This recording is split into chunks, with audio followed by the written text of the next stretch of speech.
এবার শুরু হতে চলেছে দেশের সবচেয়ে বড় মোকদ্দমা আপকি আদালত রজত শর্মার সাথে।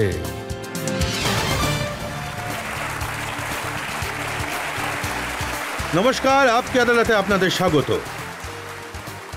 আপকি আদালতে আজ পেশ করব এমন এক তপস্বীকে যিনি খুবই কঠিন জীবন যাপন করেন, আর এটা ওনার নিজেরই চয়েস। উনি জৈন সম্প্রদায়ের মুনি। গোটা বিশ্ব জুড়ে ওনার কোটি কোটি অনুরাগী আছে।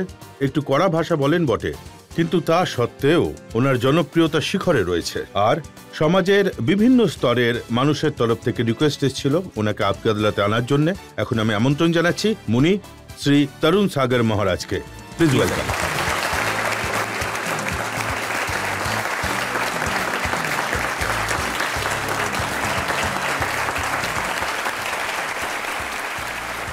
আজকের এই বিশেষ এপিসোডের জন্য আমরা জাজ হিসেবে আমন্ত্রণ জানিয়েছি নাম করা শিক্ষাবিদ, এডুকেশনিস্ট JS রাজপুতকে।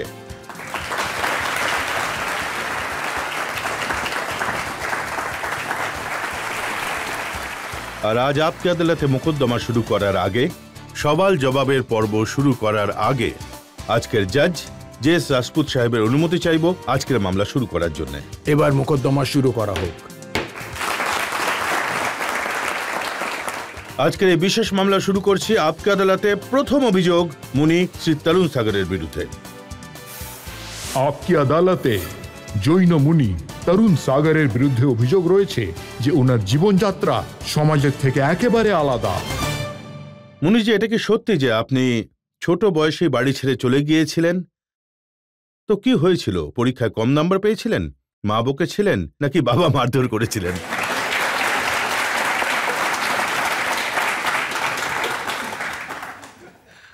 দেখুন, আমার যে ত্যাগ সেটা গড গিফটেড। আর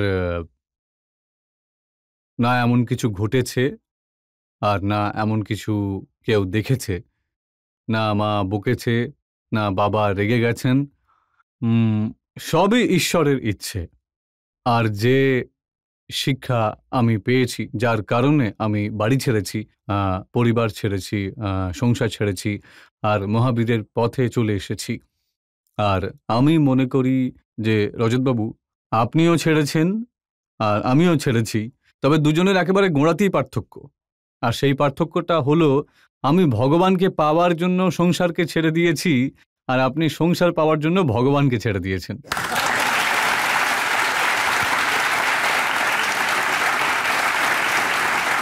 আমি তো শুনেছি আপনি বলতেন যে আমি ভগবান হতে চাই।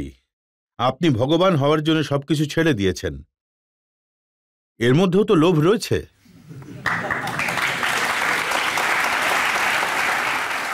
বলা হয়, এই জগতে বলা হয় যে কিছু পাওয়ার জন্য কিছু ত্যাগ করতেই হয়। কিন্তু আমি নিজে মনে করি কিছু পাওয়ার জন্য কিছু ত্যাগ নয়, বরং কিছু করতেও হয়। মাত্র 13 বছর বয়সে ক্লাস 6-এ পড়ার সময় কি এতটা জ্ঞান হয়ে গেছিল যে ত্যাগ কি জিনিস, সন্ন্যাস কি জিনিস, ভগবানকে কোথায় পাওয়া যাবে?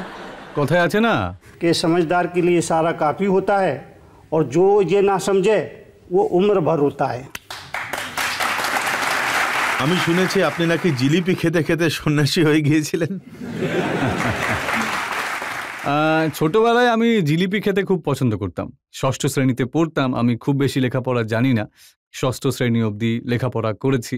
আর 13 বছর বয়সী আমি বাড়ি পরিবার ছেড়ে দিয়েছিলাম। তো ছোটবেলায় আমার জিলিপি খুব পছন্দ ছিল। স্কুল থেকে বাড়ি ফিরছিলাম, আর একটা হোটেল ছিল, ওখানে বসে আমি জিলিপি খাচ্ছিলাম। পাশেই যিনি আমার গুরু আচার্য পুষ্পধন সাগর মহারাজ বাবু, ওনার প্রবচন চলছিল।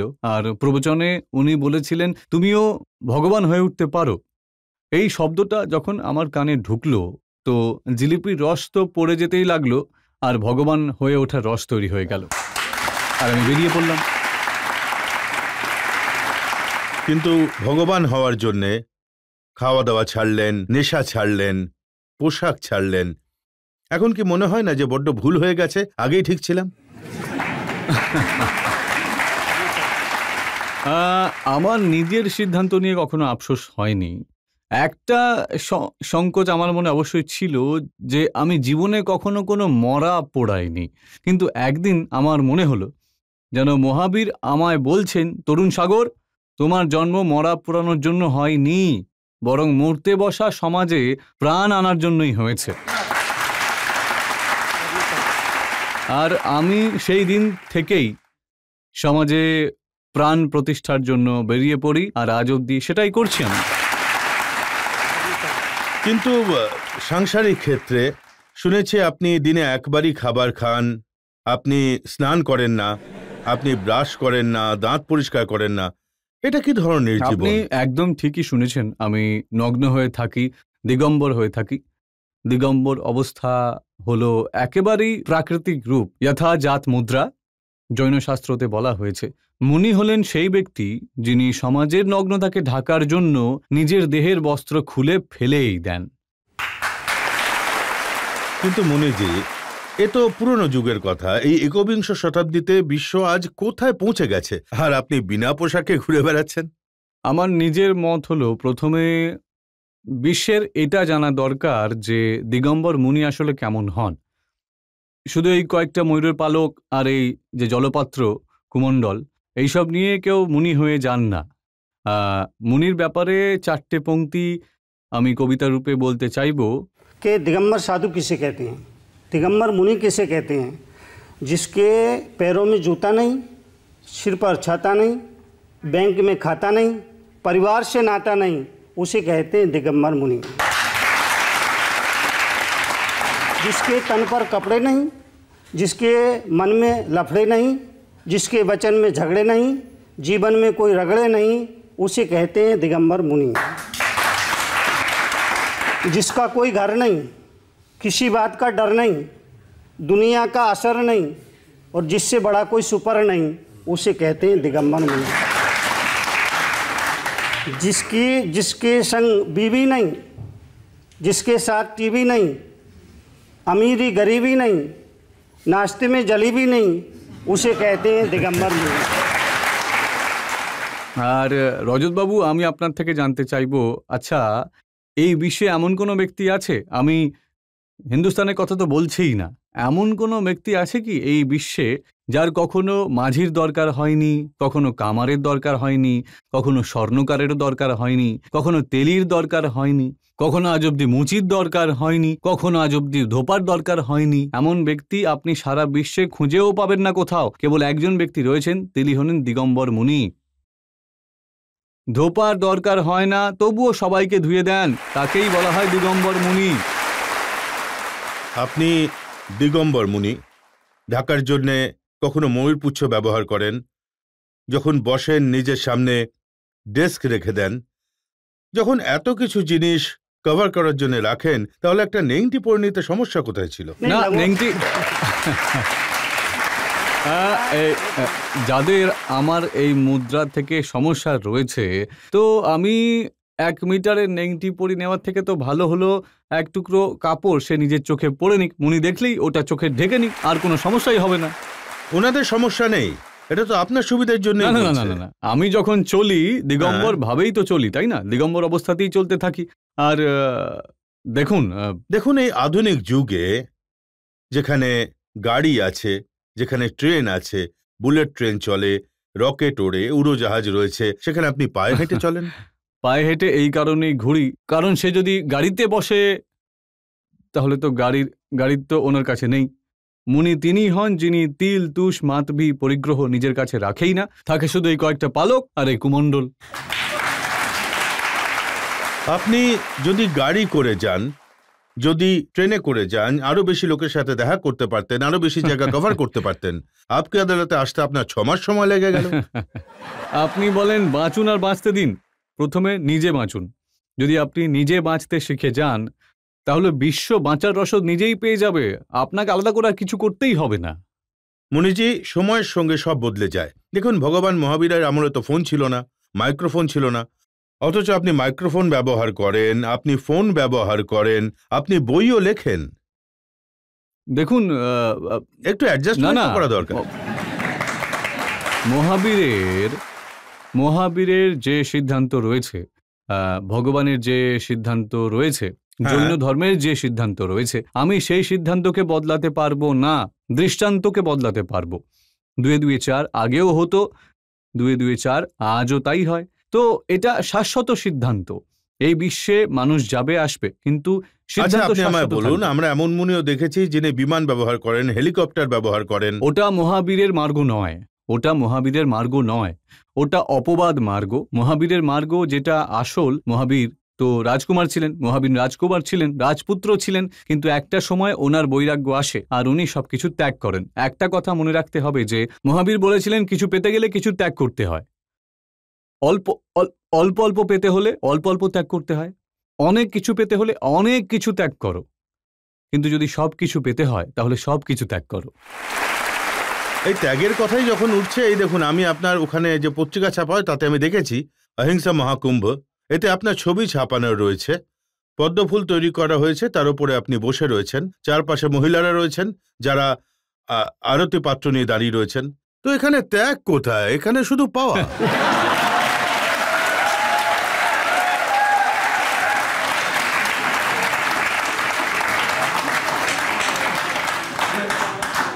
मंजिल मिले ना मिले, मंजिल मिले ना मिले, ये मुकद्दर की बात है। हम कोशिश ही न करें, ये तो गलत बात है। তো শুধুই পেয়েছি, আপনি যেমনটা বলেছেন শুধু পেয়েছি, কিন্তু আপনি যে ব্যবস্থার কথাটা আমাকে বললেন, এই ব্যবস্থা সমাজ করে, এই ব্যবস্থা দেখা যায়। এই যে আমি বসে আছি, এখানে আসন আনা হয়েছে, এই যে চৌকি আনা হয়েছে, এটা তো সমাজের কাজ। তারা আদর দেন, সম্মান দেন, এটা সমাজের ডিউটি। আমার যদি নিচে বসার দরকার পড়ে আমি নিচেও বসে পড়বো, ওপরে বসার দরকার পড়লে আমি ওপরেও বসে যাব। ওপরে সিংহাসনে শুধু এই জন্যই বসতে হয় কারণ ওটা বাধ্যবাধকতা।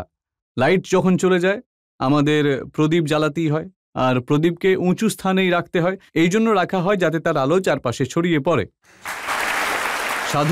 সাধুও গুরুও মুনিও ওই প্রদীপ, ওই জ্বলন্ত প্রদীপের মতোই ওনাদের উঁচু আসনে এই জন্য বসানো হয় যাতে তারা সমাজ আলোকিত করতে পারেন, পুরো সমাজে তাদের প্রকাশের কিরণ ছড়িয়ে পড়ে। তারপর দ্বিতীয় কথা, আরও একটা কথা আমি বলতে চাইবো যে অনেক সময় লোক বলেন, মুনিজি একদিকে আপনি তো বলেন যে সবই আত্মাই সমান, কেউ ছোট নয় কেউ বড় নয়, কিন্তু আপনি উঁচুতে বসে রয়েছেন, আমাদের মাটিতে বসিয়ে দেন, তার মানে আপনি নিজেকে বড় মনে করছেন। তো মহাবীর খুবই দারুণ কথা বলে গেছেন। উনি বলেছেন ওই কথাটাই আমি বলছি, আমি উঁচুতে বসে বড় হয়ে গেছি এমনটা নই, আমি উঁচুতে বসে বড় হয়েছি এমনটা নই, আপনি মাটিতে বসে ছোট হয়ে গেছেন এমন নয়, আপনি নিচে বসার পরেও কিন্তু বড়, আমি ওপরে চৌকিতে বসেও ছোট আছি। এই জন্য আমি এই চৌকিতে বসে চৌকিদার হয়ে গেছি, আর আপনি জমিতে বসে জমিদার হয়ে গেছেন।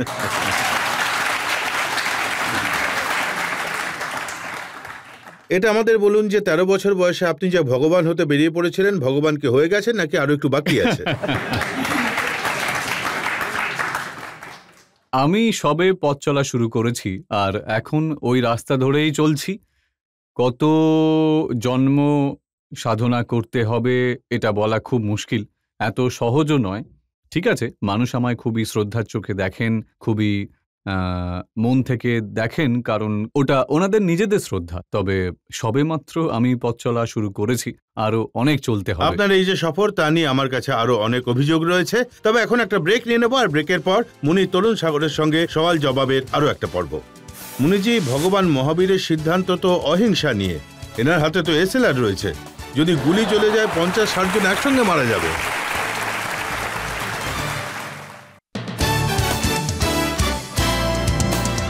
Welcome back. আপকে আদালতে আজ আমরা একটা বিশেষ মোকদ্দমা চালাচ্ছি, আর সঙ্গে আছেন জৈন মুনি, এমন মুনি যিনি দিগম্বর, পোশাক পরেন না, এমন মুনি যিনি সবসময় পায়ে হেঁটে ঘোরেন, এমন মুনি যিনি কড়া ভাষা বলেন কিন্তু ওনার জনপ্রিয়তা বিপুল। আপকে আদালতে পরবর্তী অভিযোগ মুনি তরুণ সাগরের উপর।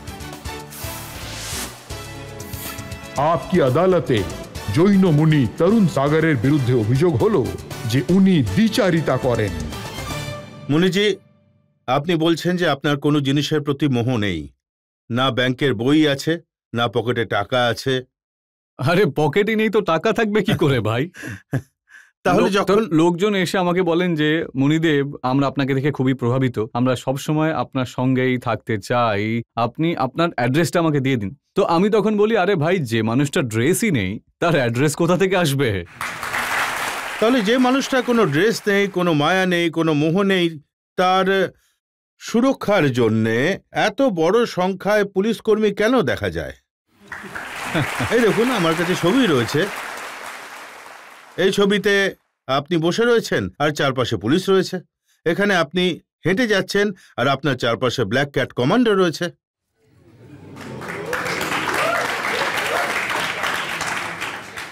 দেখুন, আমি যেখানেই যাই, যে স্টেটেই আমি যাই, যে রাজ্যে আমি যাই, ওখানকার সরকার আমায় রাজ্যের অতিথি হিসেবে গ্রহণ করেন। আর যখন তারা রাজ্যের অতিথির মর্যাদা দেন, তখন সরকারের সেটা কর্তব্য হয়ে দাঁড়ায়, যে ডিউটি হয়ে যায়। তো তারাই সুরক্ষার ব্যবস্থা করে দেয়। ঠিক আছে, ওরা ওনাদের কাজ করেন, আমার এসব নিয়ে কোনো মাথা ব্যথা নেই। ভগবান মহাবীরের সিদ্ধান্ত তো অহিংসা নিয়ে। এদের হাতে তো এসএলআর রয়েছে, যদি গুলি চলে তাহলে 50-60 জন তো এমনিই মারা যাবেন। দেওয়ালের মধ্যে দেওয়ালে কিচ্ছু লিখবেন না, এটা জানানোর জন্যও কিছু না কিছু লিখতেই হয়।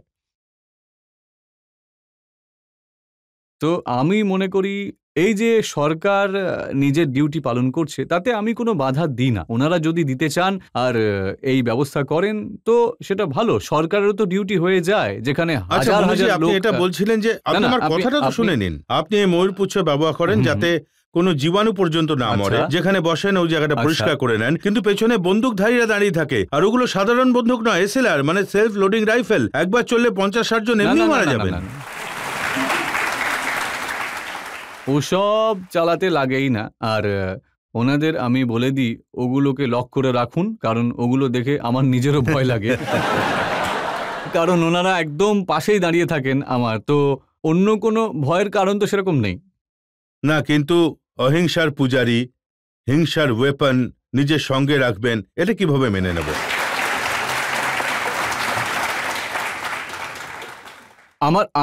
আমার আর কোনো সম্পর্ক নেই তার সাথে। ঠিক আছে, ওটা একটা ব্যবস্থা, ওনারা এই ব্যবস্থা করেন। আমি ওদের অস্বীকারও করি না, আবার নিজের থেকেও চেয়েও নিই না। দেখুন, আপনি পাকিস্তান সম্পর্কে বক্তব্য রাখেন, আপনি পাকিস্তানকে শয়তান বলেন, আর বলেন যে পাকিস্তানকে তাদের ভাষায় জবাব দেওয়া উচিত। দেখুন, পাকিস্তানকে যদি তাদের ভাষায় জবাব দিতে হয় তাহলে গুলি চালাতে হবে, ট্যাঙ্ক নিয়ে যেতে হবে, হিংসা তো হবে। আপনার এই প্রশ্নটা খুবই মর্মস্পর্শী প্রশ্ন। এসব মিডিয়ার লোকজন আমায় এসে জিজ্ঞাসা করে যে এত বছর ধরে এসব চলছে হিন্দুস্তান আর পাকিস্তান, যদি পাকিস্তানের মতো দেশই না হতো তাহলে জানি না হিন্দুস্তান আজকে কোথায় পৌঁছে যেত, আরও কত অগ্রগতি হয়ে যেত। এই জন্য বলেছিলাম ওদের বোঝান, ও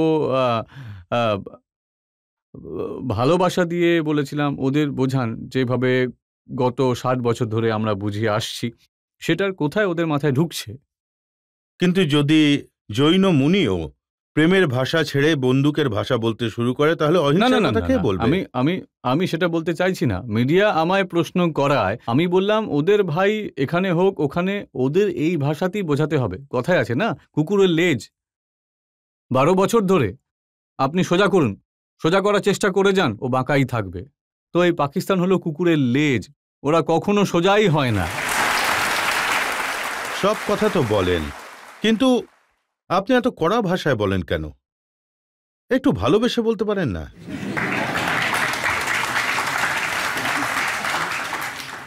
রজতবাবু, প্রথম 10 বছরে অনেক ভালোবাসা দিয়ে বলেছি, অনেক মিষ্টিভাবে বলেছি, অনেক মিষ্টিভাবে বলেছি, অনেক মিষ্টিভাবে বলেছি। আর ওই মিষ্টিভাবে বলার পরিণাম এই হলো যে আমি বলতে থাকতাম আর লোক শুয়ে থাকতো। আমি বলতে থাকতাম, লোকেরা শুয়ে থাকতো, তাদের মনে হতো যে মুনিদেব ঘুমপাড়ানি গান শোনাচ্ছেন। একদিন আমার মনে হলো যেন মহাবীর আমায় বলছেন যে তরুণ সাগর, এই সব লোকজন অন্ধ আর কালা। আর ওই সময় আমার কথা শুনতে এত হাজার হাজার লোক আসতো না, কিন্তু অনেক কষ্টে 20-25 জন লোক আসতো তখন। আর এই 25-50 জন লোকও, যাদের ছেলে দোকান পর্যন্ত যেতে দিত না আর ঘরে বৌমা টিকতেও দিত না। এরাই আসতেন আর কি। তো আমার মনে হলো মহাবীর বলছেন যে মুনি তরুণ সাগর, এসব অন্ধ আর কালা লোকজন, এরা না আপনার কথা শুনতে পাচ্ছে আর না বুঝতে পারছে, এদের সঙ্গে সময় নষ্ট করো না। পরের দিন আমি এমন একটা বক্তব্য রাখলাম, হিন্দুস্তানের অর্ধেক মানুষ আমার বিরুদ্ধে ছিল আর আমার ওপর চাপ ছিল যাতে আমি আমার বক্তব্য ফিরিয়ে নিই। কিন্তু আমি বলি এই বক্তব্য ফিরিয়ে নেওয়ার কোনো প্রশ্নই নেই, এটা আমার জীবনের জেনে বুঝেই নেওয়া একটা রণনীতি। সারা জীবন এই মিশনেই কাজ করতে হবে, কেউ সঙ্গে থাকুক বা না থাকুক, আমি এই মিশন নিয়েই কাজ করব। তবে ওই পংক্তি আপনার মনে আছে কি, যার কাছে একলা চলার সাহস আছে একদিন তার সঙ্গে সবাই থাকবে। এই আপনি বাবা মেয়ের কথা বললেন, কিন্তু আপনি তো বিয়ে করেননি, আপনার তো পরিবার নেই। আবার আপনি লোককে বলেন কিভাবে স্বামী স্ত্রীর সম্পর্ক ভালো হতে পারে। আমি সংসার ছেড়েছি, সমাজকে ছাড়িনি। আমি সংসারকে ছেড়ে দিয়েছি, সমাজকে তো আর ছাড়িনি। এই সমাজেই থাকি আর সমাজে যা কিছু ঘটে চলেছে তার উপর আমি নজর রাখি। আরো ভালো উদাহরণ, স্ত্রীর পরিভাষায় আমার মতো করে আমি বলছি, স্ত্রীর যে পরিভাষা, पत्नी जो पति से रहे तनी तनी खत्म कर दे उसकी मनी, वही पत्नी है।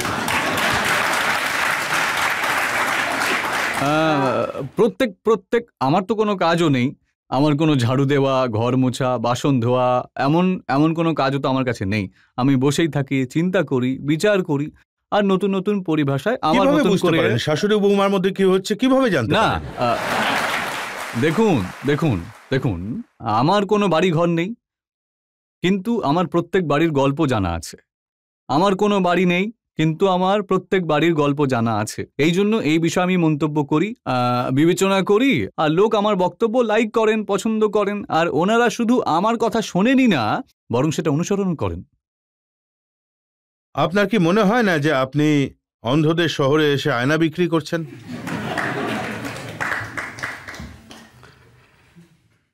কেউ জাগলো কি না জাগলো সেটা তার ভাগ্য। লোক আমাকে প্রশ্ন করে, মুনিদেব আপনার কথা শুনতে হাজার হাজার লোক আসেন, তো আপনার কি মনে হয় যে আপনার এই বক্তব্য শোনার পর এই মানুষগুলো শুধরে যাবে? তো আমি তাদের শুধু এটাই বলি, কেউ জাগলো কি না জাগলো এটা তার ভাগ্যের ব্যাপার। আমার কর্তব্য হলো বক্তব্য রেখে যাওয়া সব সময়। মুনিজি, আরো অনেক অভিযোগ রয়েছে আমার কাছে, আরো একটা ব্রেক নিয়ে নেব, আর ব্রেকের পর মুনি তরুণ সাগরের সঙ্গে সওয়াল জবাবের আরো একটা পর্ব।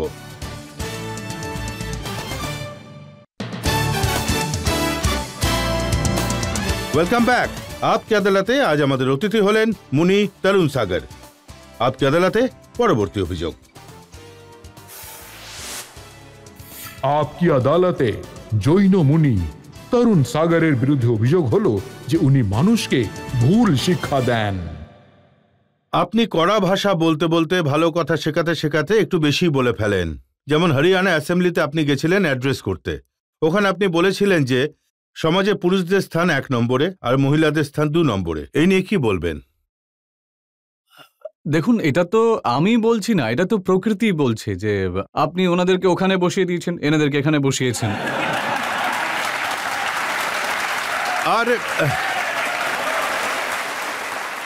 আপনি আপনি ওদিকে দেখেননি, ওনাদের ওখানে বসিয়েছি।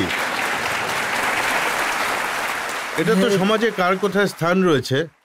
আপনি বলছেন যে সমাজে মহিলাদের স্থান 2য়, আর শক্তির জন্য দেবী দুর্গার পূজা করা হয়, সম্পদের জন্য দেবী লক্ষ্মীর পূজা করা হয়, শিক্ষার জন্য দেবী সরস্বতীর পূজা করা হয়, আর আপনি বলছেন ওরা 2য়।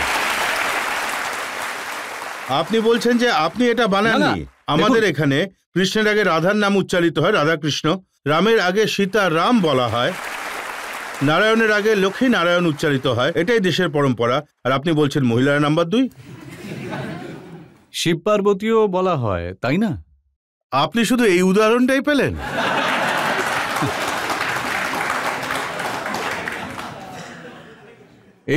এই যে কথাটা, এত মতভেদ থাকতেই পারে, তা বলে আমি নারী শক্তিকে দুর্বল মনে করছি এমনটা কিন্তু নয়। নারী যে কোনো পরিস্থিতিতেই ভারী।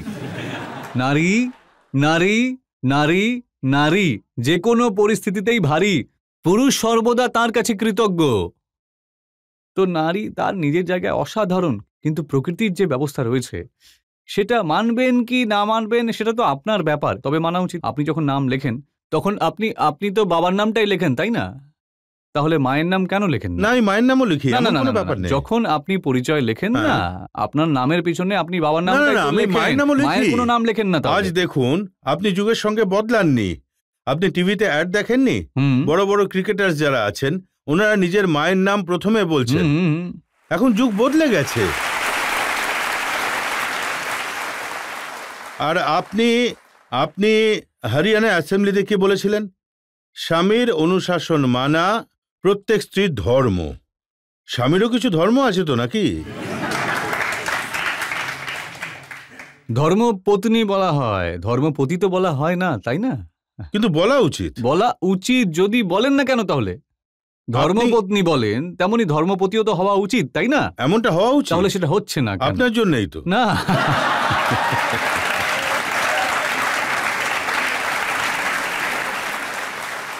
আপনি তো লোককে এসব শেখাচ্ছেন। না, না, না, না, এমনটা নয়। দেখুন, ওই যে কথাটা আমি বলেছি, মিডিয়া সেটাকে নিয়ে অনেক কাটাছেঁড়া করছে, ডিসকাস করেছে, সেটা আর আলাদাভাবে বিশ্লেষণ করেছে। ওখানে আমার বলার উদ্দেশ্য ছিল যে, ধরুন রাজনীতি আর ধর্মের মধ্যে কি সম্পর্ক রয়েছে? তখন আমি বলেছিলাম যে, ধর্ম যেটা রয়েছে তা হলো স্বামী, আর রাজনীতি হলো স্ত্রী।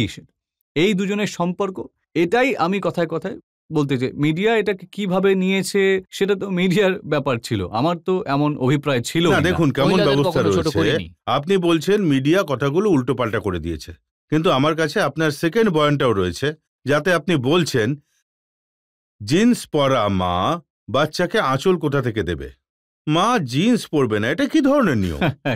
এই প্রশ্নটা আপনি নিয়ে এলেন কোথা থেকে? প্রথমে আপনি আমাকে এটা বলুন।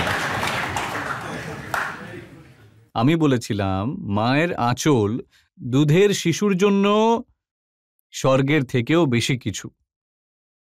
একজন মায়ের আঁচলই হলো যেখানে গিয়ে বাচ্চা নিজেকে সবচেয়ে বেশি নিরাপদ মনে করে। মায়ের দুধ পান করা বাচ্চা মনে করে যে এটাই তার বৈকুণ্ঠ। আর মাও নিজের বাচ্চাকে ঢেকে নেন যাতে তার সন্তানের কোনো নজর না লেগে যায়। কিন্তু अब पैदा होने वाली औलाद ये सुख नहीं पा पाएगी क्योंकि जीन्स वाली मम्मी आंचल कहाँ से लाएगी। এখন মা যদি জিন্স পরে, আপনি বলছেন যে সৌন্দর্যের খেয়াল রাখা মা সন্তানকে দুধ কিভাবে খাওয়াবে? মা জিন্স পরুক বা নিজের সৌন্দর্যের খেয়াল রাখুক, আপনি সেটা মায়ের উপরে ছেড়ে দেন না। আপনার চিন্তা কিসের? দেখুন, জিন্স পরছে এটা তার ইচ্ছে, তার নিজের সিদ্ধান্ত।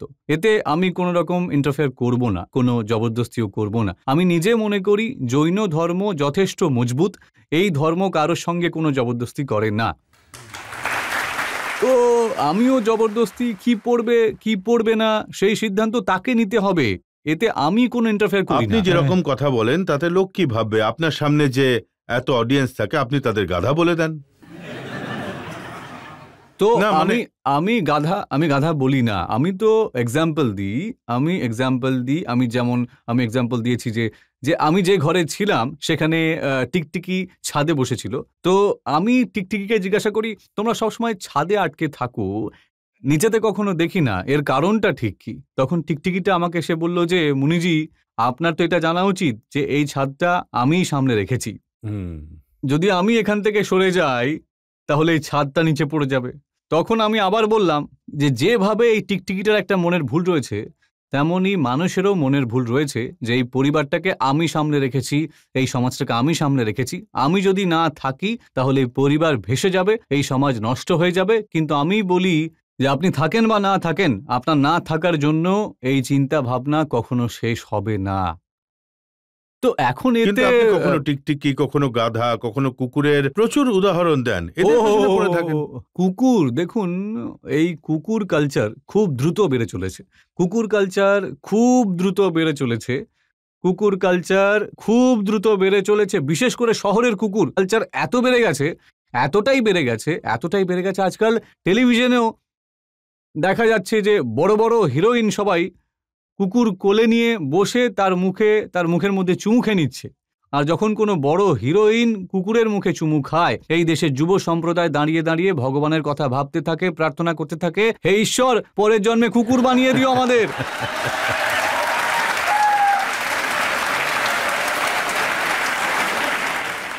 তাহলে আমি আমি আমি আমি আমি কুকুরের কথাই তো বলি সবসময়, কুকুরের কথা, কালচারের কথা বলি। তো দেশের যুব সম্প্রদায়কে এটাই বলি যে যতটা প্রেম নিজের কুকুরকে করো তোমরা, তার 10% প্রেম নিজের বয়স্ক মা বাবার প্রতি উৎসর্গ করে দাও, ওনাদের জীবন পুরোপুরি পাল্টে যাবে, আর তুমি কুকুর হওয়া থেকেও বেঁচে যাবে।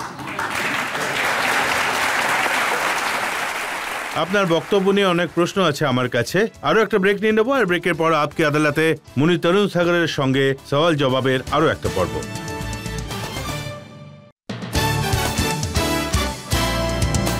Welcome back. আপকে আদালতে আজ আমরা মামলা চালাচ্ছি এমন এক সাধুর ওপর যিনি কষ্টের জীবন বেছে নিয়েছেন, যিনি নির্বস্ত্র থাকেন, পায়ে হেঁটে ঘোরেন, নানা রকম সমস্যা সহ্য করে সমাজের কাজ করেন, কড়া ভাষা বলেন। আপকে আদালতে পরবর্তী অভিযোগ মুনি তরুণ সাগরের বিরুদ্ধে। আপকি আদালতে জৈন মুনি তরুণ সাগরের বিরুদ্ধে অভিযোগ হলো যে উনি ধর্মের আড়ালে রাজনীতি করেন। দেখুন, আপনি একজন সন্ন্যাসী, একজন সন্ত, এই বিশ্বের প্রতি কোনো মোহ নেই, কিন্তু সব সময় আপনি নেতাদেরকে কাউকে চোর বলেন, কাউকে লুটেরা বলেন। চোর বলি, লুটেরা বলি, এমনটা আমি সরাসরি তো বলি না, কিন্তু আমার যেটা মনে হয় যারা মানে ছোট ছোট চুরি করেছে তারা জেলে বন্দী রয়েছে, আর যারা বড় বড় চুরি করে তারা লোকসভা বিধানসভায় বসে রয়েছে। এখন দেখুন, এটা আমি দেখুন, আমি রাজনীতির সঙ্গে আমার তো কোনো সেরকম সম্পর্ক নেই, লেনা দেনা নেই। এই ছবিটা দেখুন। হ্যাঁ বলুন না। চিফ মিনিস্টার, কত ছবি রয়েছে। এটা মধ্যপ্রদেশের মুখ্যমন্ত্রীর সঙ্গে, এটা রমন সিং এর সঙ্গে, এটা হরিয়ানার মুখ্যমন্ত্রীর সঙ্গে, প্রায় সব চিফ মিনিস্টারের সঙ্গে, মোদিজির সঙ্গে আপনার ফটো রয়েছে। যিনি আমাকে ডাকবেন, যিনি আমাকে ডাকেন, আমি তো তার কাছেই যাই, বিনা আমন্ত্রণে আমি কখনো কোথাও যাই না। মধ্যপ্রদেশের মুখ্যমন্ত্রী আমায় সিএম হাউসে ডেকেছিলেন, গেছি। ছত্তিশগড়ের মুখ্যমন্ত্রী আমায় সিএম হাউসে ডেকেছেন, আমি গেছি। এখন হরিয়ানার মুখ্যমন্ত্রী আমায় সিএম হাউসে ডেকেছেন, আমি গেছি। তো যে আমাকে ডাকবেন আমি তো সেখানে যাব। আর যদি একদিকে বলছেন চোর আর লুটেরা, হ্যাঁ, তারপর বিধানসভায় গিয়ে অ্যাড্রেস করছেন চোরেদের, লুটেরাদের।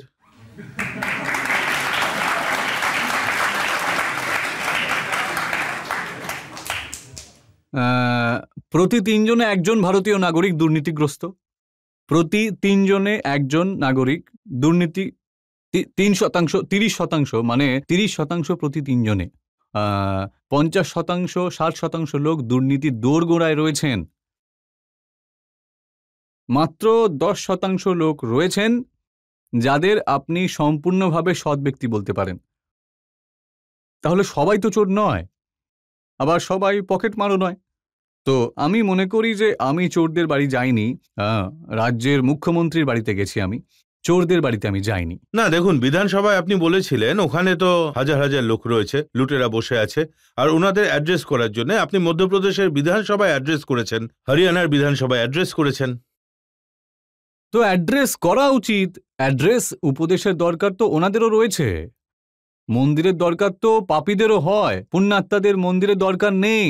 যারা পাপী তাদেরই ভগবানের কাছে আগে আগে আসা দরকার, তো ওনাদের উপদেশের দরকার রয়েছে। 3 তালাক নিয়ে আপনার বক্তব্য শুনে মুসলিম সমাজের লোকেরা বললেন যে আপনার এই ব্যাপারে কি বলার অধিকার না রয়েছে? না, যেটা মনে হয় যে এসব মহিলাদের ওপর অত্যাচার, জুলুম হচ্ছে, তো এমনটা তো নয়। হোয়াটসঅ্যাপেও তালাক দিয়ে দিচ্ছে, তাহলে বলুন না এখানে ধর্ম কোথায় গেল? এটা ওনাদের পরম্পরা। পরম্পরা, এটা কি ধরনের পরম্পরা? এই পরম্পরা যেগুলো রয়েছে, যেমন আপনার পরম্পরা রয়েছে, সান্থারার কেউ নিজে যদি প্রাণ দিয়ে দেয়, পরম্পরা আর এই পরম্পরা, আপনি তো তাহলে সতী প্রথা আর সাল্লেখানাকে একই মনে করবেন, তাই না? না না, কিভাবে এক নয়? প্রথা যেভাবে বন্ধ হয়েছে সান্থারাও বন্ধ হওয়া উচিত। না, দুটোর মধ্যে পার্থক্যটা বোঝা দরকার, তাই না ভাই? সতী প্রথা আর সান্তারার মধ্যে ফারাক হলো যে সতী প্রথা, ওর সঙ্গে অনেক মনোকামনা থাকে, পরের জন্মে আমি ওনার সঙ্গেই থাকবো, উনি সেখানে গেছেন, ওনার যে পরিণতি হয়েছে আমারও সেই পরিণতি হোক, এই মনোকামনা থেকে ওখানে একসঙ্গে যাওয়া হতো। আর সান্থারা যেটা রয়েছে সেটা ত্যাগের রাস্তা। ওখানে সতী প্রথাতে মনোকামনা রয়েছে, সংসার রয়েছে, আর সান্থারাতে ত্যাগ রয়েছে, বিরক্তি রয়েছে, জন্ম মৃত্যুর বন্ধন থেকে মুক্তির ভাবনাও তো রয়েছে। কিন্তু এটা তো আদালত স্বীকৃতি দেয় না, নিজেই নিজের জীবন দেওয়াকে। না না, দেখুন, সান্তারায় যে প্রক্রিয়া রয়েছে সেটা কয়েক ঘন্টার ব্যাপার নয়, 12 বছরের লম্বা প্রক্রিয়া। আমি যদি মনে করি যে আমি যুবক আছি, আমি চাইলে সান্তারা নিয়ে নেব, তার জন্য ধর্ম অনুমতি দেবে না।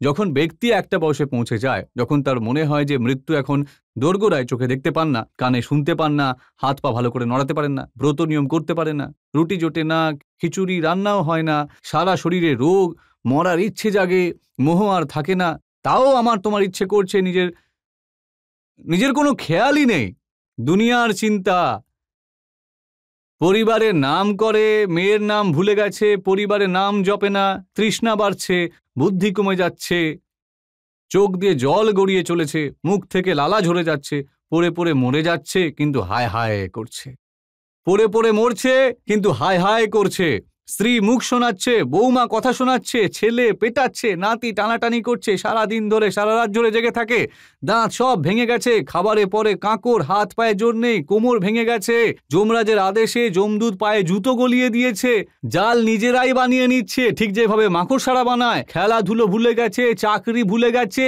3টে জিনিস মন থাকে, কাঠের টুকরো। এইভাবে মরার থেকে তো ভালো বরং ভগবানের নাম নিতে নিতে মরা, ধর্মদান করতে করতে মরা, সাধনা করে মরা, সব ত্যাগ করে মরা, বিরক্তি হয়ে মরা, ওকেই সান্থারা বলা হয়। মহাবীর বলেছেন, যদি আপনি জীবনকে উৎসব বানান, জীবনকে উৎসব কিভাবে বানাবেন আপনি, এটা জানতে হলে আপনি তাহলে গীতার কাছে যান। আর মৃত্যুকে মহোৎসব কিভাবে বানাবেন, যদি তা শিখতে হয় তাহলে মহাবীরের কাছে চলে যান। মহাবীরের শব্দতে মৃত্যু শোক নয়, মহোৎসব। তো সান্তারা, সল্লেখনা, সমাধি মরণ, পণ্ডিত মরণ, এই সবই একই জিনিস, আর এসব মৃত্যুকে মহোৎসব করে তোলার একটা কলা। মুনিজি, আমি আপনাকে সব ধরনের প্রশ্ন করেছি, আর ভালো কথা হলো আপনি প্রত্যেকটা প্রশ্নের উত্তর হাসি মুখে এবং গুছিয়ে দিয়েছেন। আমরা একটা ব্রেক নিয়ে নেবো, আর ব্রেকের পর শুনবো আপকি আদালতে আজকের জজ জে.এস. রাজপুতের রায় আজকের মোকদ্দমার।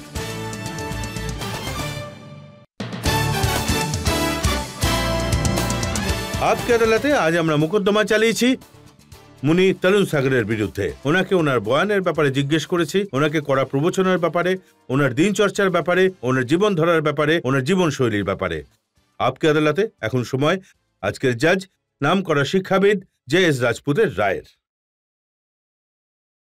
এই আদালত সমস্ত প্রশ্ন শুনেছে, সমস্ত উত্তরও শুনেছে, আর এটা বুঝেছে যে মুনি সমাজে সদ্ভাব নিয়ে আসার জন্য ইনি কাজ করে চলেছেন, মানুষকে জাগিয়ে তুলেছেন, মানুষকে মানুষের সঙ্গে জুড়েছেন।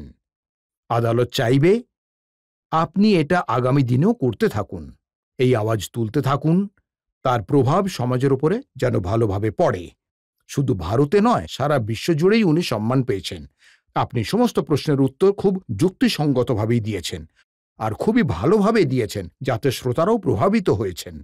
তো এই আদালত আপনাকে সম্পূর্ণভাবে অভিযোগ মুক্ত করছে এবং আরও একবার অপেক্ষা করছে আপনি সমাজের সঙ্গে সুসম্পর্ক বজায় রাখুন, যেটাই দেশের জন্য এই মুহূর্তে খুবই দরকার। এই প্রত্যাশা আর এই অপেক্ষা নিয়ে থাকবো যে মুনি তরুণ সাগর এইভাবেই সমাজের কাজ করতে থাকবেন, জনগণের সামনে ত্যাগ আর তপস্যার ছবি পেশ করতে থাকবেন। আজকের মোকদ্দমা এখানেই শেষ করছি। আগামী সপ্তাহে আবার দেখা হবে এক নতুন ব্যক্তিত্বের সাথে। ততক্ষণের জন্য নমস্কার।